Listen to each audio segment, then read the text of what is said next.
Medicine class 3 নিয়ে আলোচনা করব। খুব ইম্পর্টেন্ট টপিকস। 1 নম্বর টপিকসটা হচ্ছে ডায়রিয়া, টাইফয়েড আর হচ্ছে ফুড পয়জনিং, 3টা বিষয়। হ্যাঁ, এখন দেখেন ডায়রিয়াতে কি হয়, সহজ ভাষায় আমরা সবাই জানি পাতলা পায়খানা, তাই না? এখন এই পাতলা পায়খানা তো অনেক ধরনের হতে পারে, তাই না? এক ধরনের পাতলা পায়খানা হয় একদম চাল ধোয়া পানির মতো পাতলা পায়খানা, আরেক ধরনের পাতলা পায়খানা হয় পাতলা কিন্তু সবুজ কালার। এরকম বিভিন্ন ধরনের পাতলা পায়খানা হতে পারে। তা এইটার উপর ভিত্তি করে আমরা কয়েকটা ভাগে ভাগ করব, যাতে আমাদের ল্যাব ইনভেস্টিগেশন ছাড়া জাস্ট পায়খানার রং দ্বারা মোটামুটি আমরা শনাক্ত করতে পারি যে কি সমস্যা হয়েছে। আচ্ছা দেখেন, যদি পায়খানার কালার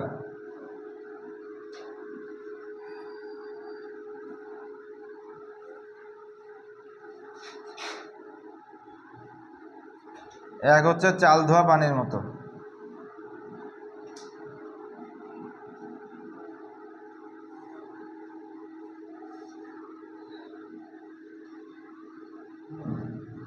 চাল ধোয়া পানির মতো যদি হয়, মোটামুটি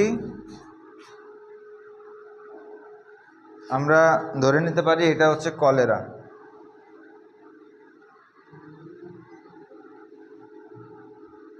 চাল ধোয়া পানির মতো পায়খানা হলে মোটামুটি এটা কলেরা। এবার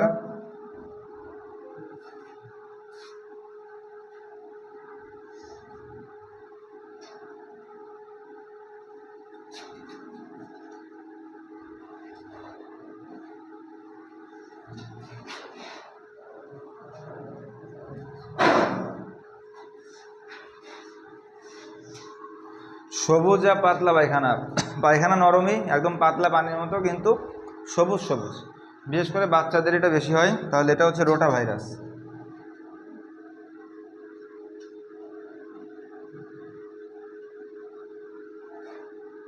সবাই লিখবেন, হ্যাঁ, সিরিয়ালি। এর পরেরটা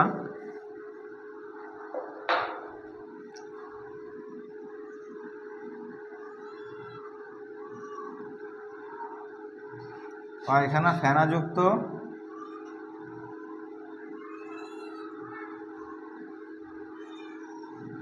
প্লাস পিচ্ছিল।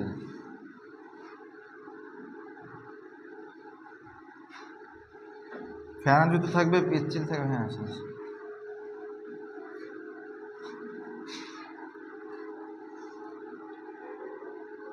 তাহলে সেটা হচ্ছে আমাশয়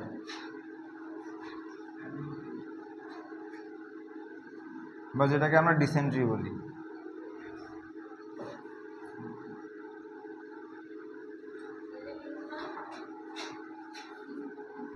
ডিসেন্ট্রি, DYSENTR।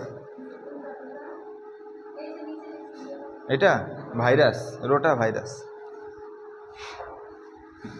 লিখছেন তো না মুসলাম? এবার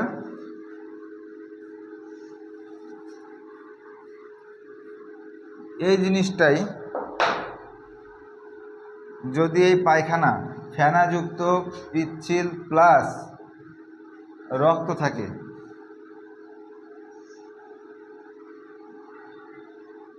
তাহলে ওইটাকে বলে হচ্ছে রক্ত আমাশয়।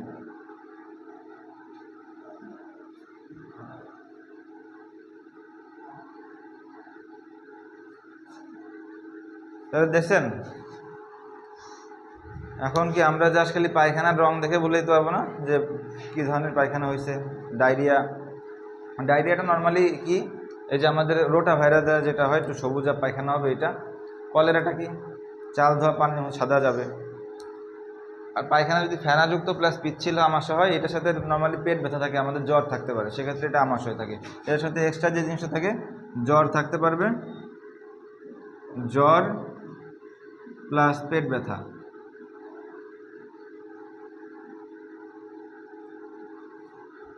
থাকতে পারে, যদি থাকে মোটামুটি আমরা ধরে নিই এটা হচ্ছে আমাদের আমাশয় হয়, ডিসেন্ট্রি হয়। হ্যাঁ, এখন দেখেন আমরা ট্রিটমেন্টগুলো কীভাবে করব।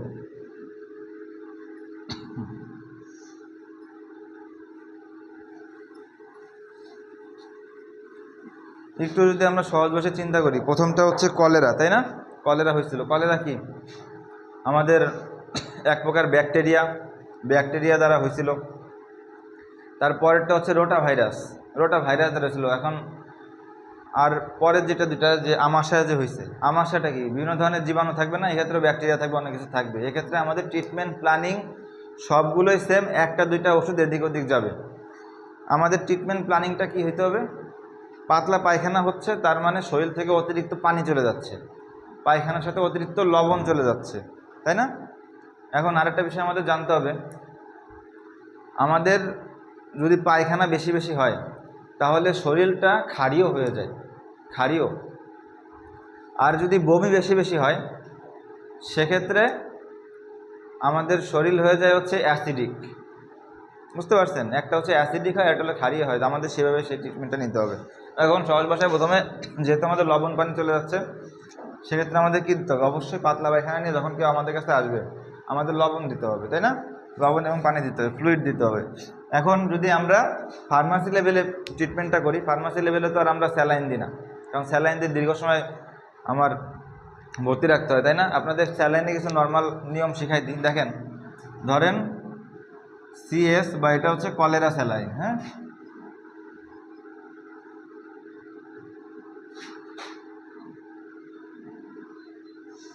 আর একটা হচ্ছে এনএস, এটা হচ্ছে নর্মাল স্যালাইন।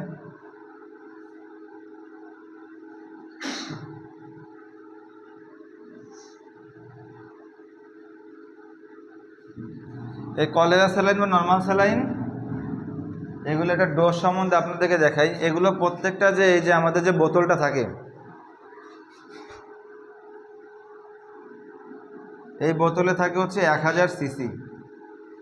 1 সিসি মানে 1 ml, 1000 সিসি মানে তো বুঝলেন 1 লিটার, তাই না?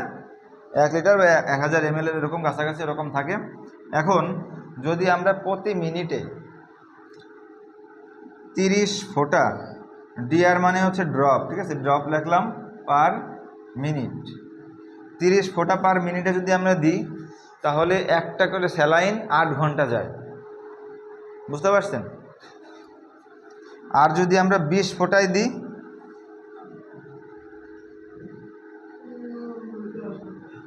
এটা যাবে হচ্ছে 8 ঘন্টা, এটা যাবে হচ্ছে 12 ঘন্টা। 30 ফোঁটা করে দিলে কত? 8 ঘন্টা যাবে। 20 ফোঁটা করে দিলে 12 ঘন্টা যাবে। এখন আমরা কি করব? আমরা নর্মালি হচ্ছে আমাদের 24 ঘন্টা কাভারেজ করতে হয় না? তাহলে সেক্ষেত্রে আমার একটা পেশেন্টকে যদি আমি 24 ঘন্টা কাভারেজ দিতে চাই, যদি তার বেশি ডিহাইড্রেশন থাকে, তাহলে সেক্ষেত্রে আমরা 3টা স্যালাইন দিই। এটা হচ্ছে মানে আপনাদের জাস্ট বোঝার সুবিধার্থে, হ্যাঁ। আমরা কিন্তু ফার্মাসি লেভেলে এই ট্রিটমেন্টগুলো দিই না, আমরা নর্মালি এগুলো হচ্ছে হসপিটাল লেভেলে দিই। তাহলে বুঝতে পারছেন তো না, একটা স্যালাইন কতক্ষণ যায়? 30 ফোঁটা করে দিলে, বুঝতে পারছেন না? 30 ফোঁটা করে দিলে 8 ঘন্টা যাবে, 20 ফোঁটা করে দিলে 12 ঘন্টা যাবে। তাহলে এখন 20 ফোঁটা করে যদি দিই তাহলে আমার 2টা স্যালাইন হয়ে যাচ্ছে না? 12 12 24 ঘন্টা কাভার। আর 30 ফোঁটা করে দিলে কটা স্যালাইন লাগতেছে? 3টা স্যালাইন লাগতেছে। সেটা হচ্ছে আমার হসপিটাল লেভেলে আমরা দিয়ে থাকি। আচ্ছা, স্যালাইন গেল।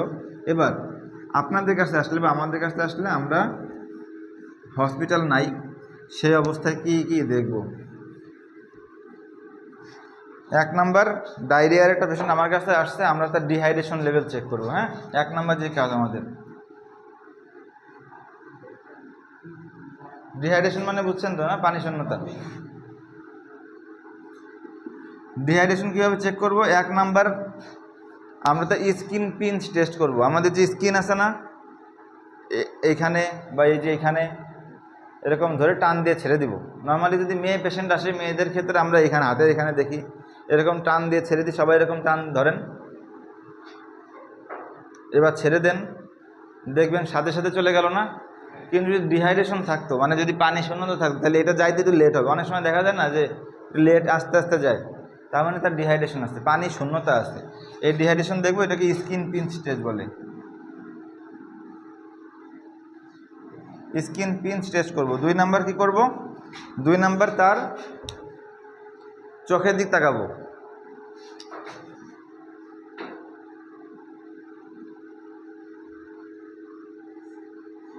চোখের দিকে আমরা তাকাবো, চোখটা কি থাকবে? যদি পানি দীর্ঘ সময় যাবত কম থাকে শরীরে, চোখটা ডাবা থাকবে না, যেটাকে সানকেন আইস বলে, বা হচ্ছে চোখ ডাবা থাকবে। তারপর 3 নাম্বার দেখব ল্যাথার্জি। ল্যাথার্জি হচ্ছে সিভিয়ার কন্ডিশন, মানে পেশেন্ট একদম নিস্তেজ হয়ে গেছে এরকম মনে হবে। আর এটা হচ্ছে ইনক্রিজ থার্স্ট।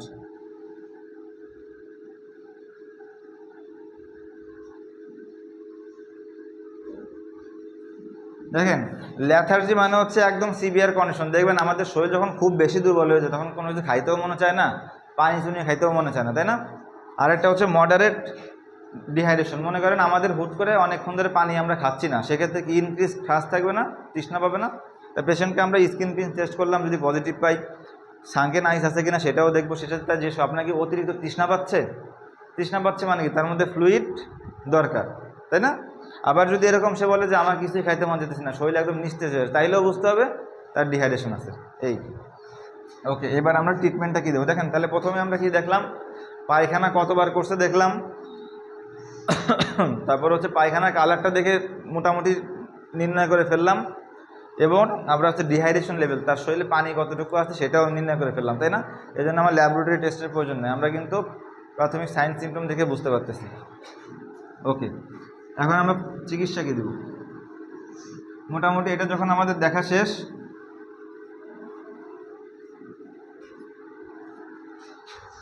তখন আমরা ফার্মাসি লেভেলে কি করব, ওর স্যালাইন দিই, তাই না? যদি কলেরা হয় আমরা হসপিটাল লেভেলে যে সিএস লিখলাম কলেরা স্যালাইন, ওইটা দিব 30 ড্রপে দিব। 30 ড্রপে দিলে 8 ঘন্টা যাবে। 30 মনে করেন কলেরা স্যালাইন 2টা দিলাম, একটা এনএস দিলাম, বা 3টাই কলেরা দিলাম, যদি ডিহাইড্রেশন বেশি থাকে ওরকমভাবে দিব। কিন্তু আমরা যখন ফার্মাসি লেভেলে দেবো, ফার্মাসি লেভেলে আমরা ওআরএস দিব, মানে হচ্ছে ওর স্যালাইন এন যেটা, এটাই আমরা দিব।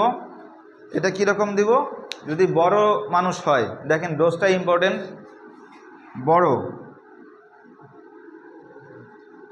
বড়দের ক্ষেত্রে আর ছোটদের ক্ষেত্রে কিভাবে দিব। বড়দের ক্ষেত্রে ধরেন আমরা আমাদের মতো বয়সী বা মিনিমাম 12 বছরের বেশি বয়স যদি হয়, সেক্ষেত্রে প্রতিবার পাতলা পায়খানার পর যদি পাতলা পায়খানা বলে যে আমার খুব বেশি পরিমাণ হচ্ছে, তাহলে সেক্ষেত্রে বলবো 1 প্যাকেট স্যালাইন 500 ml পানিতে গুলায়ে যদি সম্ভব হয় অনেকখানি পায়খানা হইলে একটা পুরোটা খেয়ে ফেলবে। আর যদি বলে যে অনেকখানি না মনে কিন্তু পায়খানা হয়েছে মোটামুটি, তাহলে সেক্ষেত্রে 200 থেকে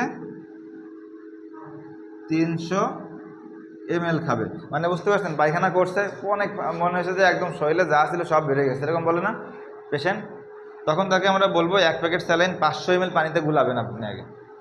গুলায়ে এটা সর্বোচ্চ ওই বই খাতে অনেক কিছু লেখা থাকে, কিন্তু আমরা 4 ঘন্টার বেশি রাখি না। 4 ঘন্টার পর ফেলাই দিবে, নতুন করে বানাবে, সমস্যা নেই।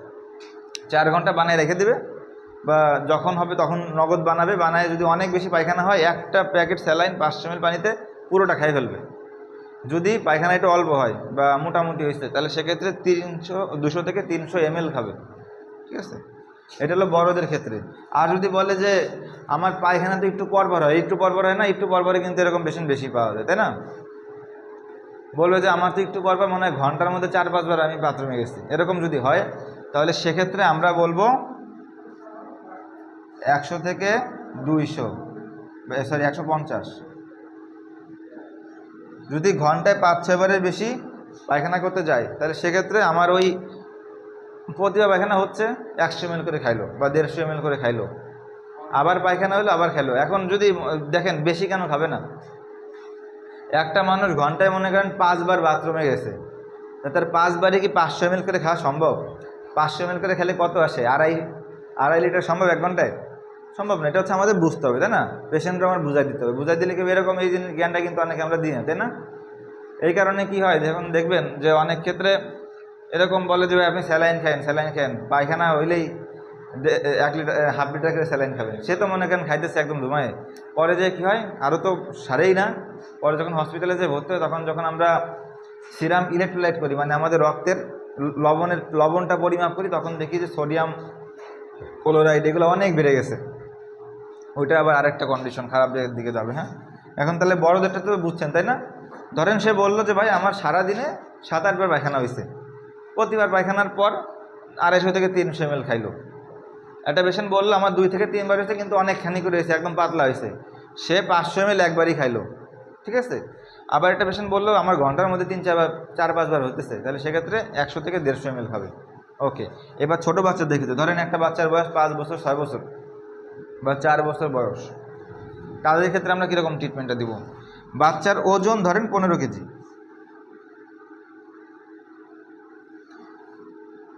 এখন আমরা কি তাকে এরকম 500 ml গুলায় একদম গ্লাস ধরে খাওয়াই দেবো?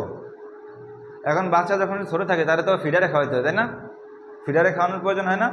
তো অনেক সময় আমাদের মায়েরা করে কি, ফিডারের মধ্যে একদম, ফিডার তো অনেকখানে 250 ml মতো ধরে, 300 ml মতো ধরে, পুরোটা বানায় দেয়, বাচ্চা খাইতেই থাকে, ওর তৃষ্ণা লাগছে খাইতেছে, কিন্তু ওইটা কি তারা ক্ষতি করবে না? তার যতটুকু দরকার তার থেকে বেশি হইতেছে না? এখন দেখেন ছোট বাচ্চাদের ক্ষেত্রে আমরা ডোজটা কীভাবে দিই। বাচ্চার যে ওজন তার দ্বিগুণ চামচ, বুঝতে পারছেন? মানে ধরেন একটা বাচ্চার ওজন 15 কেজি, তাকে আমরা দিব 30 TSF। TSF মানে তো বুঝেন না, টি স্পুনফুল মানে চা চামচ বলে না, 30 চামচ দিব। এখন এটা সর্বোচ্চ কতটুকু দিতে? 30 থেকে 40 রেঞ্জ। প্রতিবার পাতলা পায়খানার পর 30 থেকে 40 চামচ করে খাওয়াবো। বাচ্চার ওজন 10 কেজি, তাহলে সে পাবে কত? 20, তাই না? আমরা +10 ধরি, মানে +10 কি মানে 30 পর্যন্ত দেওয়া যাবে। 20 চামচে দিব, পারলে আমরা যদি বেশি সমস্যা মনে হয় সেক্ষেত্রে 30 চামচ দেব। বলেন তো 1 চামচে কত ml? হ্যাঁ হ্যাঁ, তাহলে এই যে 30 যে দিলাম, 30 চামচে কতটুকু যাচ্ছে? 150। ঠিক আছে, এই যে এতখানি চলে গেল। ওকে,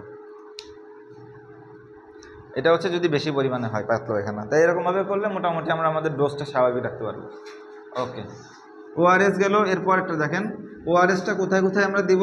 ওই যে 4টা যে ভাগ করছি, কলেরা, রোটা ভাইরাস দ্বারা ডায়রিয়া, আমাশয়, রক্ত আমাশয়, সবগুলাতেই আমরা ওআরএস দিতে পারি। এবার আসেন আর কি কি আমরা দিব। এবার ওআরএস 1 নম্বর ট্রিটমেন্ট গেল। 2 নম্বর যে ট্রিটমেন্টটা আমরা দিব যদি কলেরা হয়, কলেরা অবশ্যই একটা জীবাণু, তাই না? জীবাণু না, ভিব্রিও কলেরা। এখন এটা যা ব্যাকটেরিয়া, এই ব্যাকটেরিয়া তো আমাদের মারতে হবে, তাই না? এটা ক্ষেত্রে নর্মালি আমাদের জ্বর থাকতে পারে বাচ্চাদের বা বড়দের, সেক্ষেত্রে অবশ্যই আমাদের কি করতে হবে? একটা অ্যান্টিবায়োটিক দিতে হবে, তাই না? অ্যান্টিবায়োটিক কোনটা দিব? নর্মালি এখানে অনেক ধরনের অ্যান্টিবায়োটিক ড্রাগ অফ চয়েস আছে, আমরা নর্মালি অ্যাজিথ্রোমাইসিন দিয়ে ট্রাই করি। হ্যাঁ,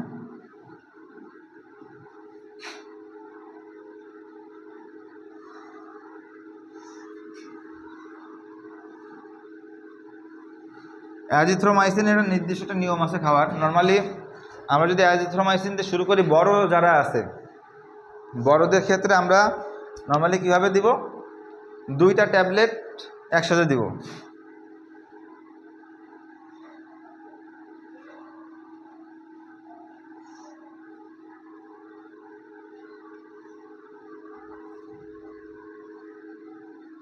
এই লেখাটা বুঝলেন? প্রথম যেদিন খাবে ওই দিন 2টা ট্যাবলেট খাওয়াবো একবারে, এবং তারপরে একটা করে ট্যাবলেট 5 দিন টানা যাবে। এখন যেহেতু এটা অ্যান্টিবায়োটিক, এর একটা ডোজ কাভারেজ আছে, তাই না? ধরেন পেশেন্ট 3 দিন বা 2 দিনের মাথায় সুস্থ হয়ে গেল, তার আর সমস্যা নেই। এখন সে কি এটা খাওয়া বন্ধ করে দিবে? পেশেন্টকে আমরা সেভাবে কাউন্সিলিং করবো যে না, আপনার যদি অ্যান্টিবায়োটিক এরকম বন্ধ করে দেন তাহলে পরবর্তীতে যখন আমরা আপনাকে এই ওষুধটা দিব তখন আর ভালো কাজ করবে না, এটা আমরা তাদেরকে বলে দেবো। এটা নিয়ে আমি আপনাদের অ্যান্টিবায়োটিক চ্যাপ্টারে বিস্তারিত আলোচনা করছিলাম যে কেন এই অ্যান্টিবায়োটিক রেজিস্ট্যান্সটা হয়, তাই না? যারা নতুন হয়তো বা তারা মিস করছেন। একসাথে না না না, ওই দিন মনে করেন আপনাকে যখন এই সমস্যাটা নিয়ে আসছে সব কিছু দেখলেন, দেখে টেকে স্যালাইন দিলেন, শেষে 2টা ট্যাবলেট একবারে খাওয়াই দিলেন এবং বললেন আজকের থেকে আপনার ডে 1, এরপরে আরও 4 দিন খাবেন একটা একটা করে, 2টা করে খাওয়া দরকার নেই। একটা হচ্ছে ব্যাকটেরিসিডাল আর একটা হচ্ছে আপনার ব্যাকটেরিস্ট্যাটিক। হ্যাঁ, মানে হচ্ছে একটা আপনার ব্যাকটেরিয়ার গ্রোথকে বন্ধ করে দেয়, আর একটা হচ্ছে ব্যাকটেরিয়া মেরে ফেলে। তখন হচ্ছে আমরা নর্মালি আমার এই অ্যাজিথ্রোমাইসিন টাইপের যেই অ্যান্টিবায়োটিকগুলো আছে এটা হচ্ছে ব্যাকটেরিয়াস্ট্যাটিক হিসেবে কাজ করে, কিন্তু যখন একটু ডাবল ডোজ পাই, ডোজ যখন হাই থাকে তখন এটা ব্যাকটেরিয়াস্ট্যাটিক হিসেবে কাজ করে। যেহেতু আমাদের প্রথম দিকে তার অবস্থাটা একটু বেশি খারাপ থাকে, তখন হচ্ছে আমাদের একটু পাওয়ারটা বাড়াই দিয়ে প্রাথমিক অবস্থাকে একটা সাপোর্ট দেওয়ার দরকার হয়, বুঝতে পারছেন? তাহলে পরবর্তীতে কাজটা ভালো করে। আর যদি আমরা প্রথমে একটা দিয়ে শুরু করি সেক্ষেত্রে যে যাবে না তা না, কিন্তু অনেকের ক্ষেত্রে দেখা যাচ্ছে যে ওইটা অত ভালো কাজ করে না, এই কারণে প্রথমে স্টার্টিংয়ের ক্ষেত্রে আমরা ডাবল ডোজ দিয়ে শুরু করি। বুঝতে পারছেন? হ্যাঁ হ্যাঁ, না অন্য কোনোটা না, শুধুমাত্র অ্যাজিথ্রোমাইসিন। আমরা ট্রিটমেন্ট প্ল্যানে আসতেছি একটা একটা। হ্যাঁ, ওআরএস দিলাম, অ্যাজিথ্রোমাইসিন দিলাম, দেখেন 2 না লিখছেন তাই না, এবার হচ্ছে মুছেন 3। হ্যাঁ, বাচ্চাদের কি দিতে পারি? দেখেন বাচ্চাদের ক্ষেত্রে যদি ভিব্রিও কলেরা হয় তাহলে এক্ষেত্রে নর্মালি হচ্ছে আমরা বাসায় ট্রিটমেন্ট করি না, কারণ ওই যতই বলেন যে ভাই চামচ মাপে মাপে, চামচ মাপে মাপে কোনো গার্জিয়ান খাওয়ায় না, তাই না? তা সেক্ষেত্রে হয় বেশি খাওয়াবে না কম খাওয়াবে, দেখবেন যে এরকম হয় না। তা সেক্ষেত্রে বাচ্চাদের ক্ষেত্রে আমাদের নর্মালি যেই পরামর্শ থাকে যে অবশ্যই হসপিটালাইজড করেন। হসপিটালাইজড করলে সেক্ষেত্রে যে আমরা এটা দিই কলেরা স্যালাইন, তাকে নর্মাল স্যালাইন দিই না, ডিরেক্ট কলেরা স্যালাইন দিই। কলেরা স্যালাইন দিয়ে ওই বাচ্চাকে আমরা সেক্ষেত্রে যেহেতু স্যালাইন যাচ্ছেই, তাহলে এবারে অ্যান্টিবায়োটিকটা কি আমরা শিরাই দিতে পারতেছি না, স্যালাইনের মাধ্যমে দিতে পারতেছি না, তা সেক্ষেত্রে আমরা অ্যাজিথ্রোমাইসিন না, সেক্ষেত্রে আমরা সেফট্রিয়াক্সন ইউজ করি।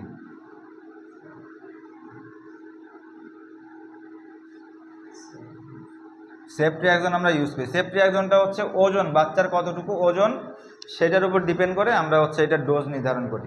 ঠিক আছে, পার কেজিতে 15 করে লাগে। ধরেন মনে করেন আপনার বিড়ি ডোজে যদি একটা বাচ্চার ওজন মনে করেন 10 কেজি যদি থাকে, তাহলে সেক্ষেত্রে 250 mg 150 mg বিড়ি ডোজ মানে 300 করে সে পাবে সারাদিনে। বুঝতে পারছেন? পার কেজিতে 15 থেকে 20 এরকম লাগে। তো ওইটা হচ্ছে আমরা পেরি ডাক্তার যারা থাকে তারা হিসাব করে বাচ্চাদেরকে দিয়ে থাকি। নর্মালি আমরা বাচ্চাদের ক্ষেত্রে রিস্ক নিতে চাই না। হ্যাঁ, অনেক ক্ষেত্রে একটা কাজ করা যায়, সেটা হচ্ছে আপনারা প্রাথমিক অবস্থায় স্যালাইন দিয়ে প্রাথমিক স্থাপন দিতে, আপনাদের কাছে মনে করেন গেল, আমরা কি মনে করেন কিছু না দিয়ে ছেড়ে দিব? অবশ্যই আমাদের এটা সাপোর্ট দিতে হবে না, আমরা ওর স্যালাইন এন দিব। হ্যাঁ, ওর স্যালাইন এন দিব। আর হচ্ছে ডায়রিয়া বা কলেরা বা আমাদের আমাশা যাই হোক, এইগুলোর ক্ষেত্রে ডায়েট মেনটেন করতে হয় না? এই ডায়েটটা কি দিব? দেখেন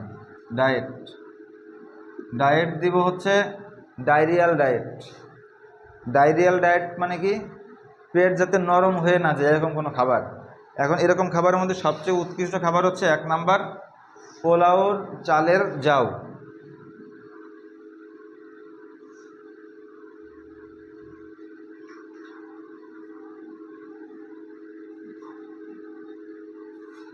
দুই নাম্বার দিব কাঁচা কলা।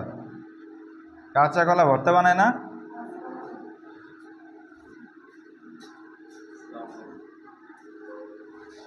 কাঁচা কলা ভর্তা দিবেন, পোলাও চালের জাউ দিবেন।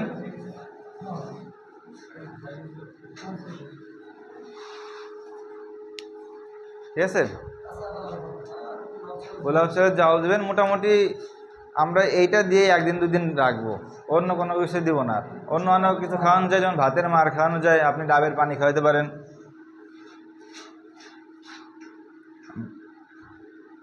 ডাবের পানি না,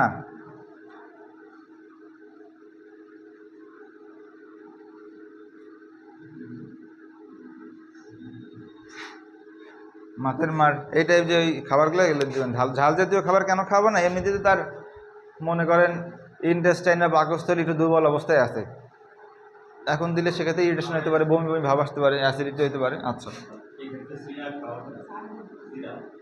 হ্যাঁ, চিরায় ভালো, কিন্তু চিরার একটা সমস্যাও আছে। আমাদের বর্তমানে যে চিরাগুলো পাওয়া যায় এগুলোতে অনেক ময়লা থাকে, দেখবেন অনেক ভালো মতো ধোয়ার পরেও দেখা যায় কিছু কিছু ময়লা থাকে। অনেকের ক্ষেত্রে চিরাটা খেলে পেট শক্ত হয়, ভালো থাকে। অনেকের ক্ষেত্রে চিরা খেলে আরও পায়খানা বাইরে যায়। তো সেক্ষেত্রে আমরা চিরা অ্যাভয়েড করি। চিরা অ্যাভয়েড করে, কারণ চিরা কিন্তু আর আমরা গরম করে জীবাণুমুক্ত করতে পারতেছি না, জীবাণু থাকবেই। আর এই যে পোলাও চাল, ওটা ধোয়ার পর তারপর যখন আমি আবার রান্না করলাম তখন কিন্তু এই জীবাণুটা থাকতেছে না। সে কারণে আমরা নর্মালি ডাক্তার যারা আছে এটা চিরা সাজেস্ট করি না। আগে করতাম, আগে তখন এত রিসার্চ করা হয় নাই, কেন আমরা চিরা সাজেস্ট করি না, এটাই মেন কারণ। একটু হইলেও জীবাণু থাকবে, ওইটা আবার পেটে যায় আর একটা সমস্যা করবে, তাই না? আচ্ছা দেখেন, তাহলে প্রথমে আমরা ওরসেলাইন এন দিলাম। যদি কলেরা হয় লিখে রাখেন এগুলো, যদি কলেরা হয় সেক্ষেত্রে আমরা অ্যাজিথ্রোমাইসিন বা বাচ্চা হইলে হসপিটালাইজ করলাম, সিস্টেমিক অ্যান্টিবায়োটিক সেফট্রিয়াক্সন দিলাম। যদি রোটা ভাইরাস হয় সেক্ষেত্রে অ্যান্টিবায়োটিকের প্রয়োজন নাই, ওই যে ওরসেলাইন এন দিলাম আর এই যে খাবার কন্ট্রোল রাখলাম, তাই না? ডায়রিয়াল ডায়েট দিলাম। এরপর আর কি দিব দেখেন, আমরা নর্মাল টাইমে গ্যাসের ওষুধ খাই, পরে প্রশ্ন করেন। নর্মাল টাইমে কি আমরা গ্যাসের ওষুধ খাই না? গ্যাসের বিভিন্ন ধরনের সমস্যা হলে খাবার দাবার হজমের জন্য ভালো যাতে পরিপাক হয়, সে যাতে গ্যাস্ট্রাইটিসের সমস্যাটা কম থাকে। এখন গ্যাসের ওষুধ খাইলে কি হয়, নর্মালি আমাদের পায়খানা নরম হয়ে বেরোয় না আর একটু, তাই এমনিতেই আমার হচ্ছে মনে করেন, শোনেন কাইন্ডলি এদিকে খেয়াল দেন, মিস করবেন। এখন নর্মালি গ্যাসের ওষুধ খাইলে আমাদের পায়খানা একটু নরম হয়, বের হয়ে যায়। তো এই ক্ষেত্রেও তো আমাদের গ্যাসের ওষুধ দরকার, তাই না? অনেক সময় পেট ভেবে থাকতে পারে না, হাইড্রোক্লোরিক বেশি হতে পারে না, এরকম অনেক ধরনের সমস্যা হতে পারে। তাহলে সেক্ষেত্রে যদি আমি গ্যাসের ওষুধ খাই, আমার পায়খানা আরও নরম হয়ে যাবে, বা গ্যাসের ওষুধ খেলে তো একটু নরম হয়, তাই না পায়খানা? তো এক্ষেত্রে আমাদের এমন একটা গ্যাসের ওষুধ চুজ করতে হবে যে গ্যাসের ওষুধ খেলে পায়খানা নরম হয় না, মোটামুটি পেটটা টাইট থাকে। তাহলে সেক্ষেত্রে ওমিপ্রাজল, রেপ্রাজল, ইসোমিপ্রাজল এইগুলো আমরা ইউজ করবো না। আমরা তাহলে কী করবো, এবার 4 নাম্বার যে ট্রিটমেন্ট, আমরা ফ্যামোটিডিন টাইপ যে ওষুধগুলো আছে, ফ্যামোটিডিন টাইপ সেইগুলো দিতে পারি। এটা বিভিন্ন ব্র্যান্ড নেমে পাবেন। খাবার নিয়ম সেম,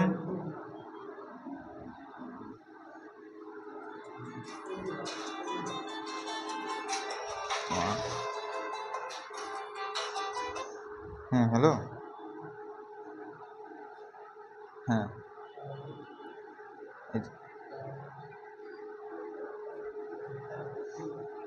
যেমন তুই যে খাও নিতে পারেন, আচ্ছা সমস্যা নেই, আমি আবার সন্ধ্যার সময় আসবো তো তখন নিয়ে নিব। নিছিলাম, নিয়ে আবার এখানে রাখছি। ওই যে লেস টেস কতটুকু কীরকম কি কাটবো তাই জানার জন্য, পরে সকালে তো আর মনেই নাই, বুঝছো? আমি নিছিলাম, নিয়ে আবার এখানে রাখছি, সকালে তোমার এখানে বসেছিলাম ইয়েতে। ঠিক আছে, পরে আমি কথা বলি তাহলে, যে ক্লাস করাইতেছি তো, ঠিক আছে ক্লাস করাই তো, পরে ফোন দিচ্ছি। হ্যাঁ আচ্ছা।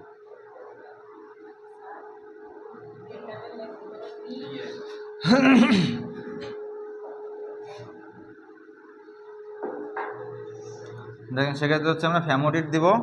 বিএম মানে হচ্ছে বিফোর মিল, মানে এটা নর্মাল গ্যাসের ওষুধ যে নিয়মে খাই সেই নিয়মে 30 মিনিট খাবার আগে খাইতে হয় সেই, ঠিক আছে?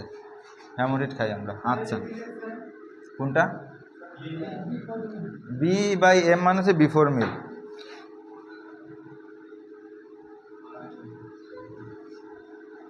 মানে খাবারের আগে। গ্যাসের ওষুধ কখন খাই আমরা? খাবার আগে খাই না?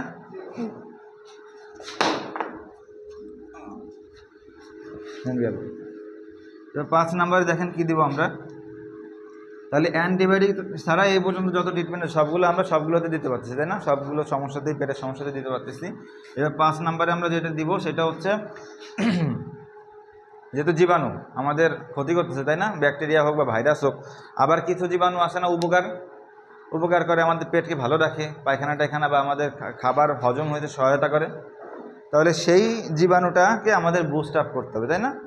সেটাকে বুস্ট আপ করার জন্য নর্মালি এটা আমরা হসপিটাল ট্রিটমেন্ট করি, এটা নর্মালি আমরা ফার্মাসি লেভেল ট্রিটমেন্ট করি না, তাও আপনারা জেনে রাখেন। সেক্ষেত্রে আমরা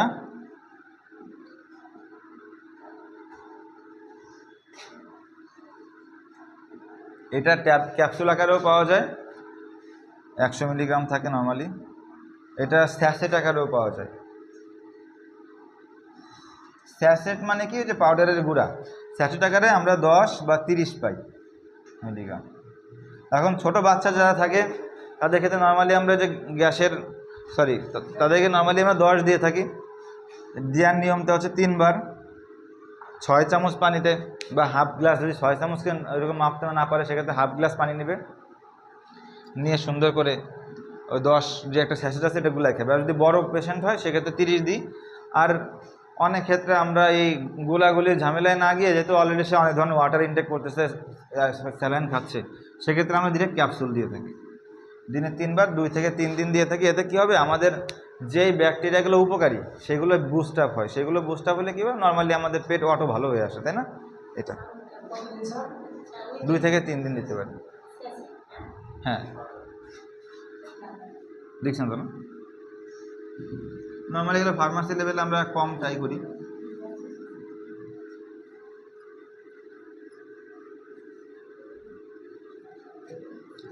এবার আরও কিছু ওষুধ আছে, যেমন লোপেরামাইড, ইমোটিল, এগুলো আমরা দিব কিনা? শোনেন সবাই, লোপেরামাইড বা ইমোটিল এই টাইপ যে ওষুধগুলো আছে যেগুলো হচ্ছে গাট মোটিলিটি ডিক্রিজ করে, তাই না? অনেক ক্ষেত্রে দেখবেন যে অনেক ডাক্তার, আমরা অনেকে লিখে থাকি লোপেরামাইড ইমোটিল ওষুধটা আছে না, এটা আপনারা এমনি লিখে রাখেন। এই ওষুধটা দিলে কি হয়, একসাথে দুইটা বা একটা দিলে কি হয়, ওই যে পায়খানা এখানে বেশি হওয়ার কারণটা কি, ইরিটেশন, জিআইটি ইরিটেশন হচ্ছে ভিতরে, যখন ওই বোলাসটা বা পায়খানা যেটা আছে খাদ্যের বাকি অবশিষ্ট বর্জ্য অংশ, ওইটা আমার জিআইটি বা আমার নাড়ি ভুঁড়িতে ইরিটেট করতেছে, নাড়ি ভুঁড়ি দ্রুত সংকোচন প্রসারণ করে ওটা বের করে দিচ্ছে। তা ইমোটিল টাইপ বা লোপেরামাইড টাইপ যে ওষুধগুলো আছে এগুলোর কাজটা কি, ওই সংকোচন প্রসারণকে কমায় দেয়। তাই এটা কি ভালো? আপনাদের কি মনে হয়? পরে আবার না, কনস্টিপেশন থেকে বড় বিষয় হচ্ছে এটা মনে করেন ক্ষতিকর, বের হয়ে যাওয়া বেটার। তার তো বের হয়ে যাওয়ার কারণে যেই লবণ ক্ষয় হচ্ছে, পানি ক্ষয় হচ্ছে, ওটা তো আমরা সাপোর্ট দিচ্ছি। পায়খানা বেশি হলেও কোনো সমস্যা নেই, আস্তে আস্তে আস্তে আস্তে ঠিক হবে একসময়। কিন্তু যদি বেরই হইতে না পারলো বা বের না হইলো, ওটা তো ভিতরে রয়ে গেল, ওটার মধ্যে জীবাণু আছে, ওইগুলো আবার কি শোষণ হচ্ছে না শরীরে, ওইগুলো থেকে টক্সিন বা জীবাণুর যে টক্সিক যে সাবস্টেন্সগুলো আছে ওগুলো রক্তে চলে আসতেছে না, তখন আরও বিভিন্ন ধরনের সমস্যা তৈরি করে। নর্মালি এই ধরনের ওষুধ আমরা ইউজ করি না, তবে অনেক ক্ষেত্রে এগুলো ইউজ হয়। কেন ইউজ হয়? ফার্মাসিউটিক্যালস কোম্পানির ব্যবসার জন্য। আরেকটা কাজে ইউজ হয়, সেটা হচ্ছে মনে করেন অনেক ক্ষেত্রে অনেক ডাক্তাররা চায় যে ইমিডিয়েট, অতি দ্রুত পায়খানা যদি বন্ধ হয়ে যায় তাহলে পেশেন্ট বলবে যে আমি তো অনেক দ্রুত সুস্থ হয়ে গেছি ডাক্তারের ওষুধ খেয়ে, তাই না? তো সেক্ষেত্রে অনেক সময় এগুলো দিয়ে থাকে। নর্মালি এটা আমরা দিব না। আচ্ছা,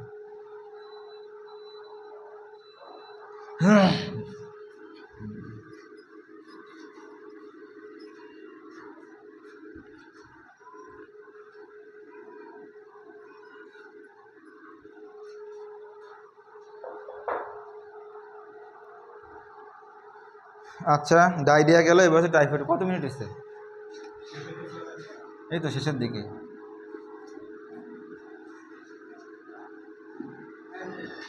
হ্যাঁ, এবার দেখেন টাইফয়েড, তাই এতক্ষণ ডায়রিয়া গেল। এবার যদি টাইফয়েড হয় তাহলে সেক্ষেত্রে আমরা কী করব? টাইফয়েড আমরা জানি খুব পানিবাহিত একটা রোগ, সালমোনেলা টাইফয়েড দ্বারা হয়। এখন এটা নিয়ে অনেক বিস্তারিত আলোচনা আসছে, আমি সংক্ষেপে আপনাদেরকে বলি। দেখেন টাইফয়েডে কীভাবে আমরা বুঝবো যে জ্বরটা হবে, মানে ফিভার, ওইটা হবে স্টেপ লেটার প্যাটার্নে।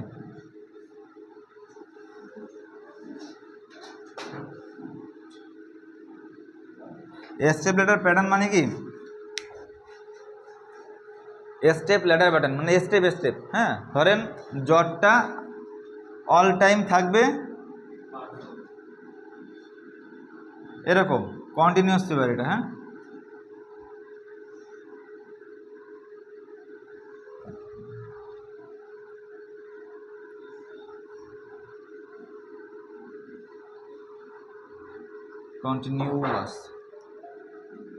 কন্টিনিউয়াস ফিভার মানে কি? অল টাইম বলে না যে আমার 14 দিন ধরে জ্বর, আমার 15 দিন ধরে জ্বর, অনেকে বলে আমার 1 মাস ধরে জ্বর, এরকম বলে না?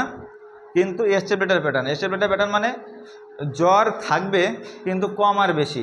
ধরেন এক সময় মাপলো 100 ডিগ্রি ফারেনহাইট, আবার এক সময় মাপলো 102, আবার এক সময় মাপলো 104, আবার যখন ওষুধ টষুধ খেলো, জ্বরের ওষুধ টষুধ যখন খাবে তখন আবার কমে 100-তে আসবে, কিন্তু জ্বর আছে। বলে না ভিতরে ভিতরে জ্বর থাকে সব সময়, এরকম যে বলে। স্টেপ ল্যাডার প্যাটার্ন, এ না বুঝলেও সমস্যা নেই, মন রাখেন, এটা মনে রাখার কোনো দরকার নেই। এলে ডাবল ডি ইয়ার, ডাবল ডি ইয়ার। দেখেন এটা মনে রাখার কোনো প্রয়োজন নাই, খালি মনে রাখেন জ্বর থাকবে সারাদিন, কম আর বেশি, ঠিক আছে? এটা এখানে এত কঠিন জিনিস মনে রাখতে গেলে আবার মাথায় থাকবে না। স্টেপ ল্যাডার প্যাটার্ন বলা হয়, ঠিক আছে? ফিভারটা থাকবে এরকম 102, 103, 104, কিন্তু জ্বর থাকবেই। বলবে পেশেন্ট আপনাদের কাছে এসে বলবে আমার তো প্রায় 20 দিন ধরে জ্বর, 1 মাস ধরে জ্বর, 15 দিন ধরে জ্বর, এরকম। তা সেক্ষেত্রে আমরা কি করি? একটা ইনভেস্টিগেশন করি, ল্যাবরেটরি একটা টেস্ট করি, সেটাকে বলা হয় উইডাল টেস্ট।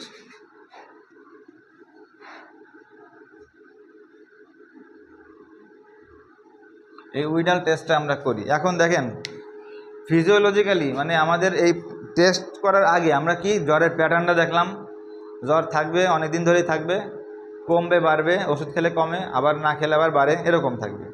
আর এটা থাকবে কোটের টাং থাকবে, জিহ্বা বের করতে বলবো, জিহ্বায় দেখবেন সাদা একটা আস্তরণ করছে, যদি এরকম সাদা আস্তরণ পড়ে তাহলে লিখে রাখেন কি হচ্ছে, এই যে কন্টিনিউয়াস ফিভার থাকবে, তারপর 2 নাম্বার কি থাকবে, জিহ্বায় টাং কোটেড।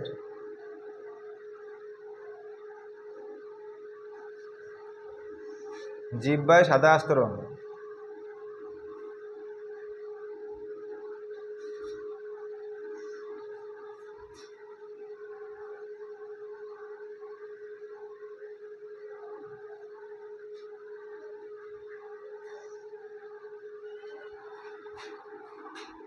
জিহ্বায় কি থাকবে, সাদা আস্তরণ থাকবে। হ্যাঁ, এটা যখন আমরা দেখলাম তখন হচ্ছে আমরা একটা টেস্ট দিব, উইডাল টেস্ট।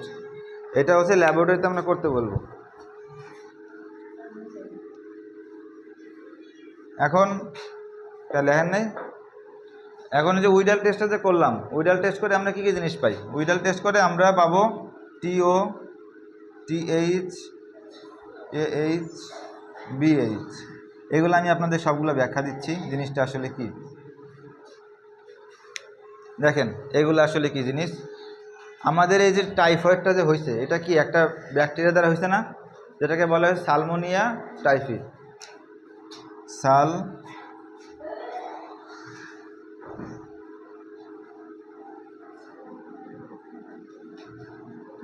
এই সালমোনেলা টাইফি।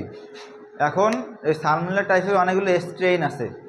স্ট্রেইন বলতে কি বোঝায়, মনে করেন একই ফ্যামিলির 4 ভাই, 4 জনের কাজই তো প্রায় কাছাকাছি থাকবে, তাই না, মানে এক ফ্যামিলির সদস্য কিন্তু 4টা ভাই, এটার 4টা স্ট্রেইন আছে। এখন টি ও হচ্ছে কি সালমোনেলা টাইফি ও অ্যান্টিজেন।